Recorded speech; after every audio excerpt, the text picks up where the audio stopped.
So, hi everyone. Hi, I'm Christine Crowell, and I just want to welcome you to the channel. And today I'm going to be really talking to you about you've decided to go into running your own healthcare business. However, are you aware of what the other costs are for running a healthcare business, for running a home care agency, for running a recruitment care agency? What cost is involved? Are you aware? Have you done a business plan? First of all, I would say to you to do a business plan, to really research on what the costs are for you to run a healthcare business and for it to be successful. There's so many expenses that you've got to think about as running a business, because it's not just, plug away and off you go. It is a case of really writing down on paper what is actually going to cost you to run a healthcare business. So I want you to get a pen and paper out right now, or Word document on your computer, and to start making some notes. Some of the things that you need to think about is when you're running a business, I've spoke about this earlier, about the cost of insurance that you're going to need. There's software that you will need. There's the staff members that you're going to need to help you run the business inside of your organization. I'm not talking about the staff that go out to deliver. That is a cost as well. I really want you to think about all of these expenses so that you're fully informed, because running a healthcare business is not just about let's get started and off we go, and then you're finding out month by month that, oh, I didn't realize that I have to pay for this. Oh, I didn't realize I had to pay for this. There's going to be expenses in any kind of business that you do. And it's important that you look to see what those expenses are.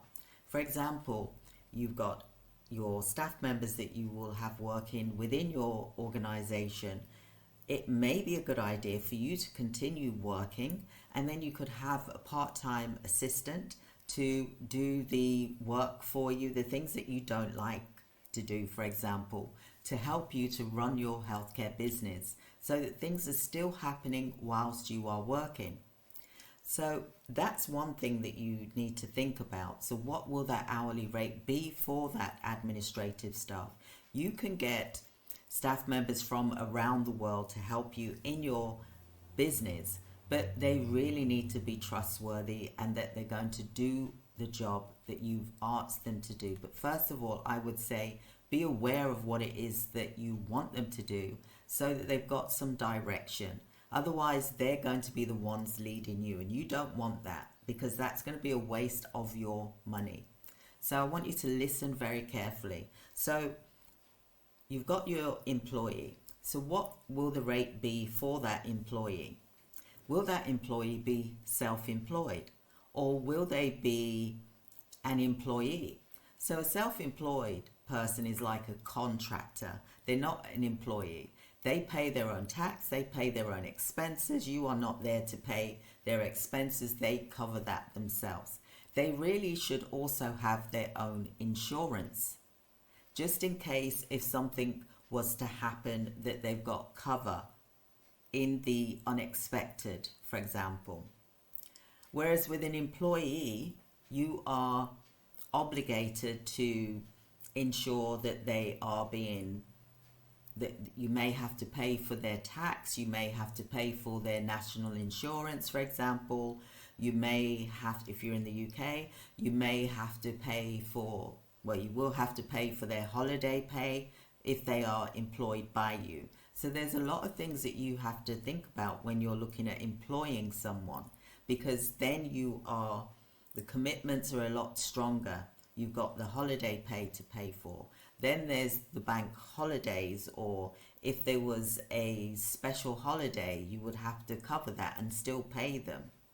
Now, another thing that you need to think about is getting an accountant to cover your payroll, Because if you're not familiar with this, then this is where you will need an accountant, so the accountant can actually assess whether that person really is self-employed and that they qualify to be self-employed. Otherwise, if you don't make sure that they do meet that qualification of being self-employed and that they're paying their own taxes, depends where you are in the world, for example, then you could actually be liable for the taxes that should have been paid for that for that contractor. So please bear that in mind as well. So you have to make it clear that they are responsible for their own taxes, but at the same time, you've got to make sure that the laws apply to you if they are a contractor, so that you're not left with a bill at the end of the year. You know, a year later, imagine getting a bill for, say, 30,000 per contractor, for example. So be mindful of that, okay? So think about where they're located. So that's one of the things. If they're self-employed contractor, you need to be aware of that. They invoice you and then you pay them according to the date. But sometimes when you invoice, then the invoice can be paid 30 days later. That usually is how it works when you invoice. Like with a business, we invoice and then we get paid 30 days later, for example. Okay? So then there's the aspect of, yes, if someone is employed by you, then you're liable for their taxes. You got to pay employers' tax. They've obviously got to pay their tax as well, but there's also pensions. You've got to pay towards their pension. You got to pay towards their holiday. So that's why I said it's important to get an accountant in, so that that accountant can calculate things effectively, so that you are less at risk of being overcharged, for example. Okay? So that's one of the things that you need to think about. Then you need to think about, I'm just looking at my list as well, you need to think about in terms of what type of position is it. So look at what the location is of where that person is and what is the average pay for that location. If you're going to place an ad on Indeed, then you need to make sure that, because there's a lot of people that scam, for example, on Indeed, and then they're charging someone to find them a job. So you have to be careful. So Indeed will want to ensure that you are an employer. They want to ensure that you are a business and that you have the job available. Otherwise, they could actually not allow you to place an ad because they feel that there is a risk there. So I'm just going through all of the things that you need to think about when you're looking at running a business. Now, remember, there's also the insurance. The contractor should have insurance to cover their own things that could happen which are not expected, for example. However, when you've got employees, you must have insurance, so that in the eventuality that there's an injury, or there's an injury to themselves or injury to the person that they're delivering the care to, for example, then you are covered as a company. And when you're all looking at contracting with government organizations, they will not use you if you don't have insurance. So your insurance must be up to date. It must be up to date, it must be valid, and they will tell you how much insurance you need to have in order to work with them. So maybe they could say, right, okay, we want 5 million cover for employers' liability, 5 million for public liability, 5 million for professional indemnity, for example. Or sometimes they may say, actually, we want 10 million. We want you to be covered for 10 million for professional indemnity, for example, employer's liability, for example. Always check the documents before you start applying for the contract to make sure that you meet the needs of the evaluation criteria. Now, they may say to you, right, okay, we need you to cover this number of hours, for example, what will your rates be? So you have to include all of that. So in some of these, well, not some, all of them, they're going to ask that your staff members have a criminal records check, a DBS, for example, and it needs to be current and it needs to be in date. You got to have the relevant insurance. The staff member has to be qualified and competent to do the job in order for you to deliver the service, for example. And then you've got to ensure that you've checked the compliance of the staff members so that it meets that contract. And sometimes you will have to upload that compliance document in order for them to be able to go out to work. You will also sometimes have to provide the profile card, which is the candidates, the staff member or contractors. You know, it will have their photo on there, for example. It will have their name. It will have their age, for example. It will have the qualifications that they have and what it is that they're able to do, for example. You will also need to make sure that there's uniforms. What are the costs for the uniforms? Are you going to charge the candidate or the contractor for the uniform? I would suggest that you do, so that you're not paying out for everything in one go, for example. Then you've got to think about the software. Your software, what will that cost? So shop around, have a look to see who has got the best software, because when you start to get clients, then you're going to have software that you have to think about that you've got to pay for. So that is one of the things. So the next thing that you need to think about with your candidates, for example, what are your expenses? In order for you to deliver that service, you've got to pay the staff members' hourly rate. You've got to pay their tax, for example, if you've employed them, for example, all those that work in the office that you've employed. Then you've also got to think about your office. Are you paying out for an office?